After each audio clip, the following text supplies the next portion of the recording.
Welcome back to History 1302. Today's lecture is going to be on the transformation of the West. For a majority of the content in this lecture, you are going to find it all over chapter 18. Some of it is in chapter 17, and a little bit goes back to chapter 16. So, just to be clear, we've been, going over this stuff going into our third week now. So this unit, which we started with Reconstruction and then moved on to Industrialization, is now, coming to a close with the transformation of the West. And I want to remind you that these three themes, these topics, did not happen one after the other. They were happening at the same time, after the American Civil War. So just to kind of remind you, that these things are not compartmentalized. They are all happening at the same time. It's a very fluid environment. That's lots of stuff going on. Today we're going to be focusing on what's going on the other side of, the United States, not in the industrialized cities, not in the Reconstruction South, but rather in the West. What's going on in the West? And so some terms that I think that you should absolutely know for this chapter, for this section in our lecture, are the Homestead Act, the Transcontinental Railroad, the Gold Rush and the mining towns that we're going to discuss, the Chinese Exclusion Act, the Exodusters, Wounded Knee Massacre, the Dawes Act, and the Ghost Dance.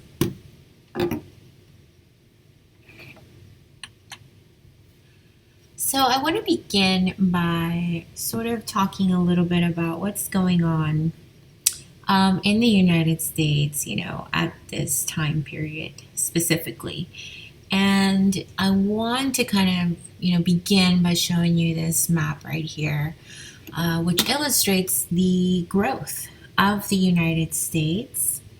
And so this orange part that you see here, this was the United States after the American Revolution, right? So you had, your 13 colonies and all of this other, the Northwestern territories, all the way to the Mississippi, right? So that's the United States in 1783.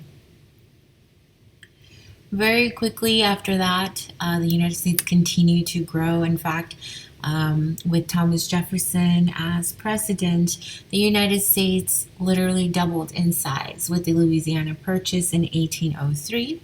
And that's this green area that you see here. One of the, most notable parts of the Louisiana Purchase and its consequences of it, it's not just that the United States grew and doubled in size, but the consequences of the Lewis and Clark expedition. So if you know a little bit about them, that they went all the way past the Louisiana Purchase all the way to the Pacific and, made their way back.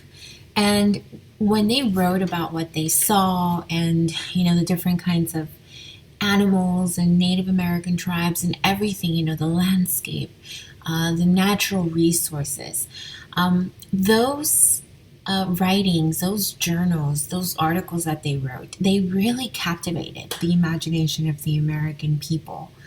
And, you might even be familiar with, Manifest Destiny, right? That Americans really believed that it was their destiny, their purpose, that, that they were chosen by God to encompass this area, this continent, from sea to shining sea. And thus, American expansion continued. You see here, the area that the United States gained after Texas was annexed in 1845. Then you have, of course, 40-year fight, right? The almost war with Britain or Oregon country. And of course, the Mexican cession in 1848 after the Mexican American War, where the United States gained California, Nevada, Utah, parts of Colorado, New Mexico, and Arizona, which had all previously belonged to Mexico. And, that's pretty much it. I mean, we did it, right? I mean, the United States set out to encompass this land from sea to shining sea, and they believed it and they went for it, and, well, they pushed on and they accomplished it. The problem that the Americans and the American government are facing in the aftermath of the Civil War is that, there's a lot of area here that is not necessarily vacant, but it still needs to be populated by the American people. And so one of the um, ways in which they're going to accomplish joining, this East Coast and the West Coast is by building a transcontinental railroad. I mean, to literally like bind the nation, right? And so, that's one of the problems that resulted in the Civil War is that as all of these territories, because you look at them right now and you see states, but they were territories, they hadn't yet been organized. And in order to build that transcontinental railroad out of Nebraska and into the East Coast, that region needed to be organized. And that meant that those states needed to, get enough people in there, apply for statehood. And one of the things that they had to declare was whether or not they were going to allow slavery, which of course is one of the reasons that sort of pitted the nation closer towards civil war was the continued spread of slavery, right? Not just into Texas, but what was going to happen over here, as well as in Kansas and Nebraska. And of course, we had a civil war. So, part of the topics that we're going to be discussing in this class, and especially in this unit, is, what happens to the United States in the years following the Civil War. So, let's talk about that a little bit, okay? After the Civil War, many people from the East Coast and Europe were essentially lured to come out here, to come out to the West by reports from relatives and extensive advertising campaigns that promised, the best prairie lands and low prices. And I'll show you one of those advertisements right here, this one here. Large discounts for cash they would advertise, and, better terms than ever. The new railroads as well, they provided the opportunity for migrants to go out and take a look with special family tickets, where the cost of the trip could be applied to the purchase of the land, that was being offered by the railroad. So there's a lot of incentives to get people to come out to the West, to come, not just from around the United States, but from other parts around the world as well. Lots of immigration is starting to take place during this time. Farming as well is another reason why. So farming the plains, all of that land, the potential, the opportunity that is being presented to these people that wouldn't otherwise have that, land ownership is indeed going to be a huge motivating factor. One of the reasons that, is pulling immigrants into the United States was the promise of land, of, land ownership, home ownership, homestead. But farming those plains was more difficult, than it was back east, and water management was more critical. Lightning fires were more prevalent. The weather was more extreme. And if you look at this map over here, rainfall is an issue as well. When you compare the East Coast to the West Coast, I mean, I don't have to tell you about how much it doesn't rain where we live, right? I mean, it's summer all year long, right? But for those that are especially migrating from the east to the west, water is going to be a problem. So right off the start, right? Moving out west is not an easy thing to do, and so we tend to look at these homesteaders, these people. There's a photograph of them right here. They pack up everything that they have, they put it on their wagon, and they go. And I want you to keep in mind, who are these type of people that go out there, that they brave the elements, they brave the unknown. This isn't for the weary. They're fearful, in this case, are gonna stay home. The actual migrants, they look beyond the fears of the unknown. Their chief motivation here was to move west. It was to find a better economic life than they once had, or could possibly have if they stayed where they were. Farmers, farmers that went out there, they were seeking larger, cheaper, more fertile land. Merchants as well, tradesmen, they're seeking new customers and new leadership opportunities. Laborers, they wanted higher paying work and better working conditions. We talked about all those things last week with the factories and the cities. But there's a lot of problems with westward migration as well. There's depleted resources and encroachment. Remember, water, you can't really rely on that rain. It's not there. The need for irrigation is an absolute must in order to survive.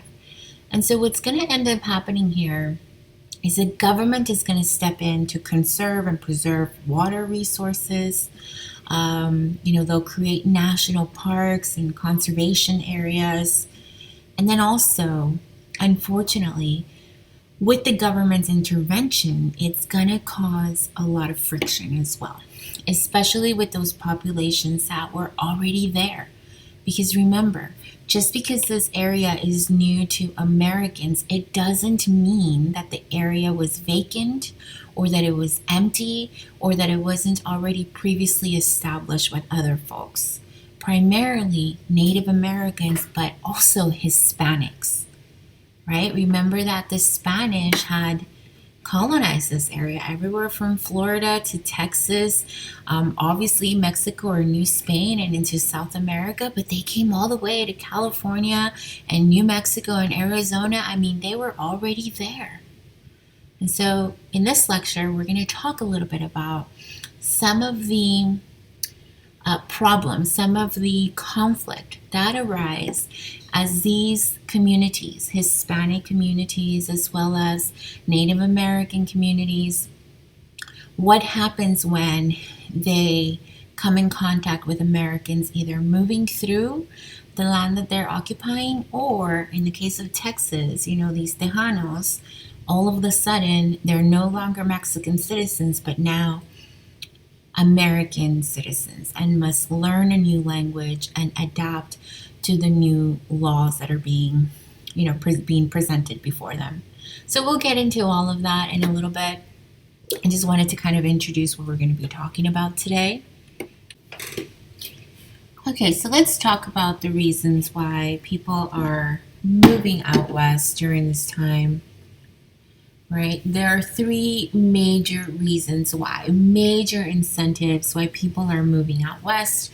The first one is the Homestead Act. The second is the Transcontinental Railroad. And of course, mining and cattle ranching. So the gold rush is going to be a huge factor as well.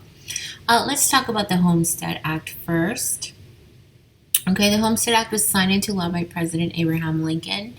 And the requirements for this was essentially just to file an application, make improvements on the land, and then you file for the deed of title. So anyone who had never taken up arms against the U.S. government, including freed slaves and women, could apply. All they had to do was, be 21 years of age or older, or the head of the family.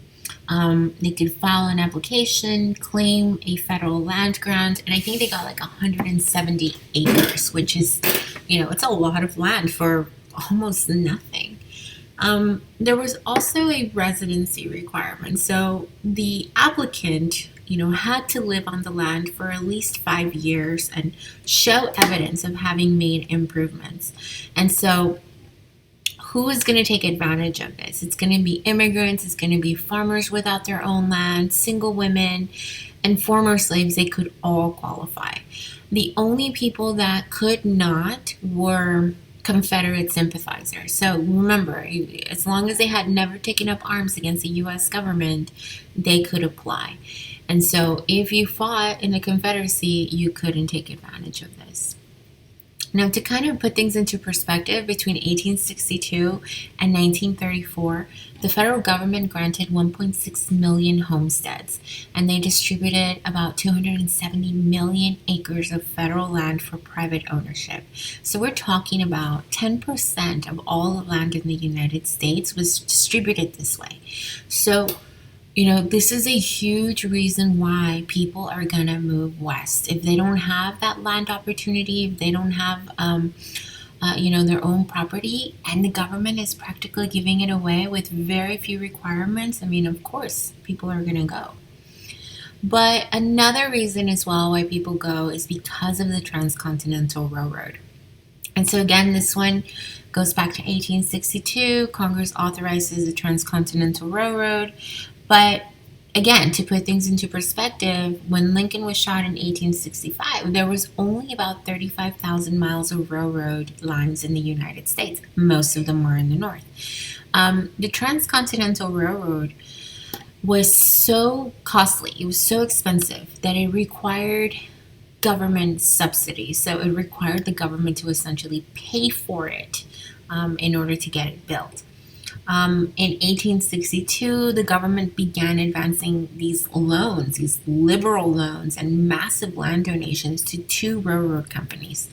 And all the government ended up giving away about 155 million acres of land, plus another 49 million that was donated by Western states. So the two companies that are going to be commissioned with building the railroad is Union Pacific. And so Union Pacific is supposed to be coming out of Nebraska and building the railroad going west towards California. And Central Pacific. So Central Pacific begins building the railroad in California, and the idea is that they're going to meet somewhere in the middle. Now, most of the workers for Union Pacific were Irish immigrants who were also called Paddies, which again is like a racial slur. Okay, so don't repeat that. But again, that's just to kind of show you, the kind of racial tension that these people are living in. On the other hand, Central Pacific, they had about 10,000 Chinese workers, who worked from dusk till dawn under those little basket hats that they wear. And so in 1869, let me show you a picture of that. In 1869, the two tracks connected in Ogden, Utah. Now, it's not exactly halfway because in all, Union Pacific laid about 1,086 miles of track, while Central Pacific did 689. And the reason for that is because of the terrain, right? So if Central Pacific is coming out of California and headed east, obviously they're going to have to cross, mountainous region, and that's much more difficult, time consuming, and dangerous than they're coming out of Nebraska going west. But anyways, with those first connections being made, four other lines of transcontinental lines were laid by the end of the century. So these railroad lines physically bound the country for the first time. The railroad is going to emerge as the nation's biggest business, and you know this already from the last lecture. More significantly, the railroad network was responsible for spurring an economic growth in the post-Civil War years. Trains were able to transport raw materials to the factories, which were then manufactured into finished goods for sale throughout the continent. And it goes without saying that the railroad stimulated mining and agriculture industries as well. So the railroad, it basically transformed every industry in the United States. It took the farmers out of their land, it carried the produce to market, and brought them their manufactured goods. We also saw how settlements started popping up all over the railroads, just like they had before around rivers in the past. So that's how important the railroads become. In addition to this, the railroads also transported all these immigrants. It's almost like a self-fulfilling prophecy where, it's moving all these products around, it's moving all these people around, it's continuing to, push the country forward towards more and more development and growth. And in many ways, the railroad was kind of like the internet of the 19th century. It allowed communication and commerce to take place over these vast distances, and every business and city the railroad touched was transformed. Right? It made it possible for an individual involved in commerce to think transcontinentally. Before it was just local, right? And this allows the US government to expand, the US economy to expand, and of course, this is why the railroad guys become so rich and powerful as well. The third reason for all of this, reasons for moving out west is, of course, because of mining. So the gold rush. These mining towns start popping up around 1848, and that's because that's when gold is discovered out there, right? So they begin popping up in 1848.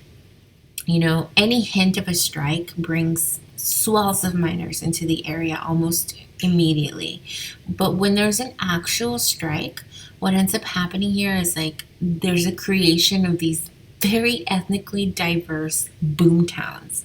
And the reason for that is because the people that are more likely to take a risk like this, mining is not a sure thing. It's a risk. And those that are willing to take the risk first are going to be the poor and the foreigners, the ethnically diverse in particular.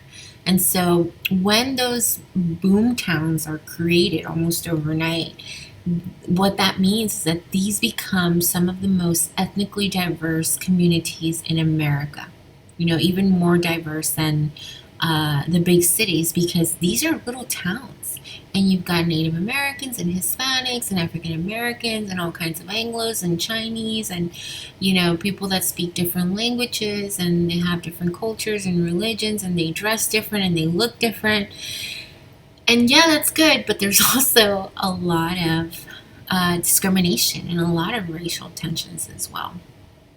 So these boom towns, these mining towns, essentially what ends up happening is once the surface materials are all collected, that's when the big corporations come in, or the big machinery comes in, and usually that results in those boom towns turning into ghost towns as well. So yes, there's a lot of people moving around. And that's the thing. As soon as the boom is busted, then people move on to another place. And so these gold and silver seekers are pouring into Colorado, Nevada, Utah, Montana, Idaho. There's a lot of people moving about, and there's a lot of opportunity to find wealth, and it draws the attention of thousands of people across the country. And it also plays a role in populating this area of the United States as well. So those are your three main reasons why people are moving out west. But, I want to talk about, the people of the West. Obviously, when the United States acquired all this land, it wasn't vacant, it wasn't empty. There was Hispanics there, there's Native Americans. And so I want to talk about Hispanic societies, during this time period too. The great majority of Hispanics that had been living in the former territories of New Spain, they remained and became American citizens, okay? But for Hispanics in California, what ended up happening to them is they're going to be completely overwhelmed by the hundreds of thousands of gold rush arrivals. And this is going to have a very detrimental effect on their status, on their power, because they're going to get completely outnumbered. Now, Hispanics in New Mexico are a little bit different because part of what they do, Hispanics in New Mexico, they dominated towns and villages that changed very little up until, well into the 20th century. And part of the reason that how they accomplished that is through something known as cultural accommodation. And so all of this What this means is, as all of these Anglos were coming through the area, they saw what happened to Hispanics in California, and they didn't want that to happen to them. So rather than isolating themselves, what Hispanics in New Mexico did was they married, these Anglos, these newcomers, as a way to accommodate, their numbers. But by doing so, yeah, they married them, but they retained, their culture, their traditions. They might have taken on an Anglo last name, but they gave their kids, Hispanic first names. They continue to celebrate, they continue to be Catholic. They continue to celebrate their own culture and traditions the way they had for a very, very long time. And so, again, we're looking at the experience of, Hispanic communities in the West in the midst of all of these changes that are happening. Unfortunately, though, not all Hispanics were so lucky. In South Texas, in particular in Brownsville, lots of Mexican Tejanos ended up losing their land, when Tejas became a part of the United States. And this is going to lead to a lot of racial tensions between Tejanos and, Anglo-Texans that are trying to figure out, exactly what's going to happen now that Texas is part of the U.S. One of the prime examples of this is a man by the name of Juan Cortina, who basically is kind of like a Mexican Robin Hood. He is from Brownsville, and he sees a lot of the injustices that especially the Texas Rangers are perpetrating on the local people. And so he decides to kind of like stand up to them and get retribution by, stealing cattle, by breaking into these ranches and stealing their cattle and taking it across the river into Mexico. It made him public enemy number one, but it also, these people defended him, and they were not going to give him up, even though that he was very wanted. I mean, the Rangers had a horrible reputation for shooting first and asking questions later. And so there's a lot of racism. There's a lot of, tension between, Mexican Tejanos and Anglo-Texans. And, it's not always the nicest environment to live in. But if you're wondering whatever happened to this guy Cortina, I mean, he ended up becoming a millionaire.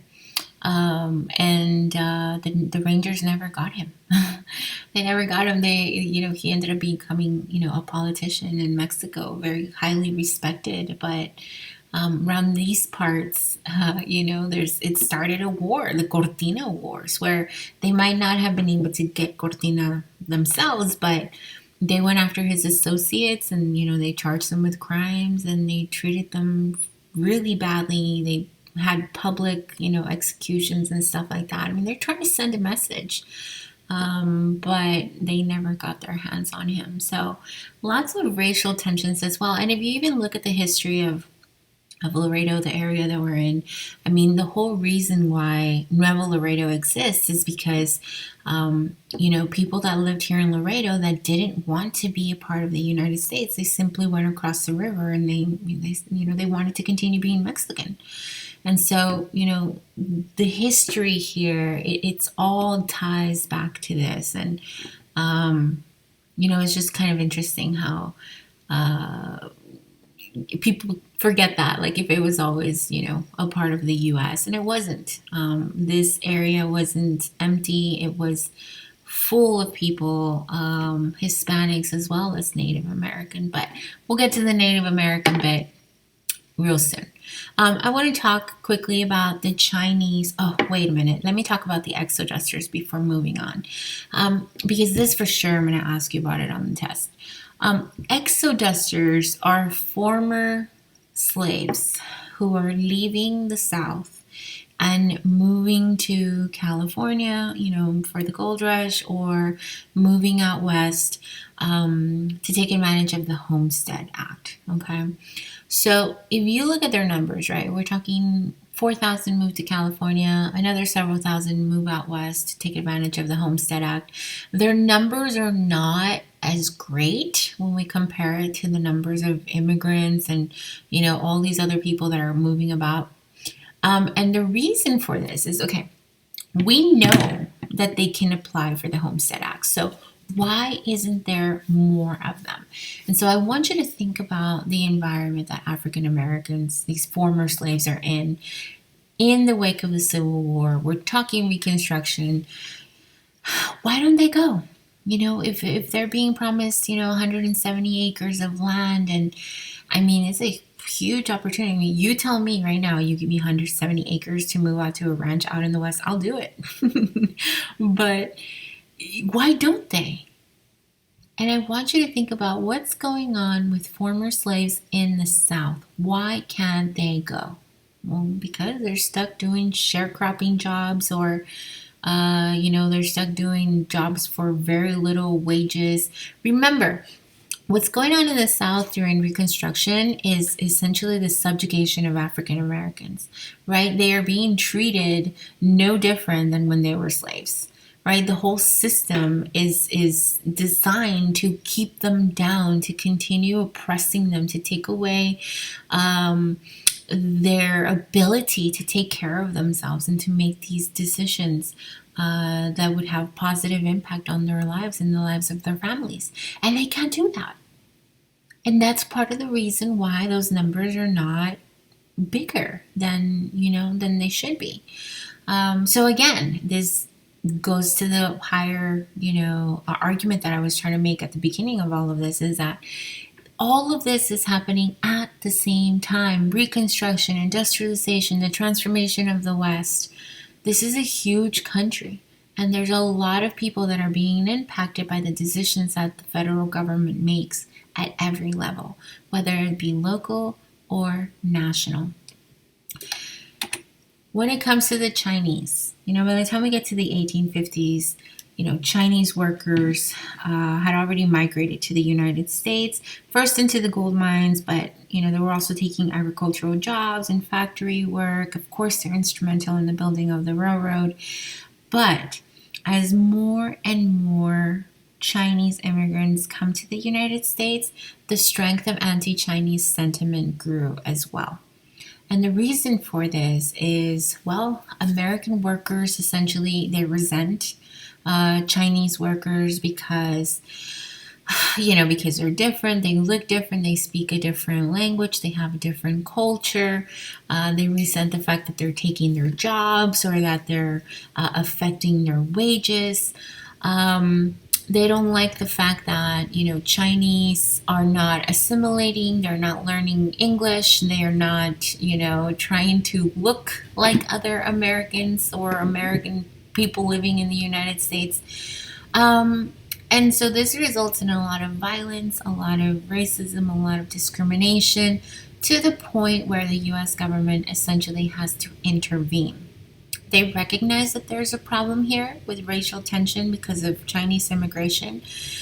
But their way to resolve this problem is basically by passing the Chinese Exclusion Act, which limits, or not limits, but it basically, they limit any future Chinese immigration to the United States for the next 10 years.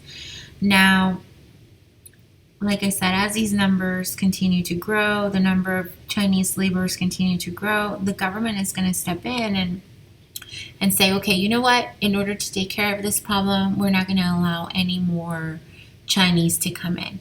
Now, in addition to that, they want these Chinese immigrants to carry with them documentation that identifies them either as workers, laborers, what type of labor they do. Are they students? Are they diplomats? What are they?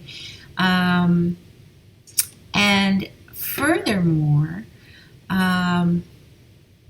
requires them to carry these special licenses. And the other thing that California does as well is, once, they take this a step further and they say that once, if they ever leave the United States and they travel to China, they're basically not able to come back to the United States at all. So Congress takes that exclusion even further by passing the Scott Act, making reentry to the United States after they've left, to go back to China, impossible.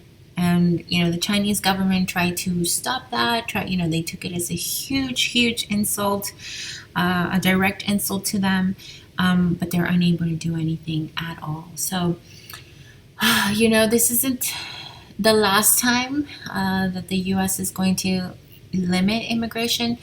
But in 1882, this is the first time that the U.S. government puts any kinds of restriction on immigration to the United States. Now, in addition to Chinese immigration, we also have lots of European immigration as well. Remember that they're coming mostly from Southern and Eastern European countries. But of course, we also have Irish coming in as well. And so remember, what is the reason the Irish are coming? What's pushing them out of Ireland? Well, it has to do with the potato famine, right? The potato blight that is killing their food source, their food supply. And so there's massive starvation, which is a reason why they're being pushed out of their country. And then, of course, you look at all of the land, all of the job opportunities, the gold mining and all that. So that's the push and pull factor, right, that we're seeing here. But we also have people coming in from Finland, from Sweden, Norwegians, you got Germans, you got Jews, and then of course you got white migration as well. People from the East Coast moving to the West. For the most part, a lot of these foreigners are going to build these like ethnic enclaves. So it's not just the Chinese that are doing, like Chinatown. You got these, communities of Germans, for example, with their beer gardens and stuff like that. That are building these communities all across the United States as well. People that have, similar religious and ethnic backgrounds, they tend to stick together as well. So, this is what's going on. These are the people that are moving out west, and part of the reason for places, in North Dakota being called, Bismarck, because of German immigration. Okay. So lots of people moving about the country. We already talked about the reasons why. Huge motivating factors here. Lots of racial tension, lots of problems, lots of racism involved. The country's growing. It's expanding at an incredible rate, and there's going to be a lot of problems as that expansion continues out west. For the next lecture, I am going to be talking about what happens with Native Americans once the government starts to intervene. We will talk about the reservation policy, we will talk about the Native American wars, and we will end it all at Wounded Knee. Okay, so stick around for that next lecture, and thanks for joining me today. I hope that you learned something, and I hope that you had as much fun as I did. As always, I'll see you next time. Have a great day, guys. Bye-bye.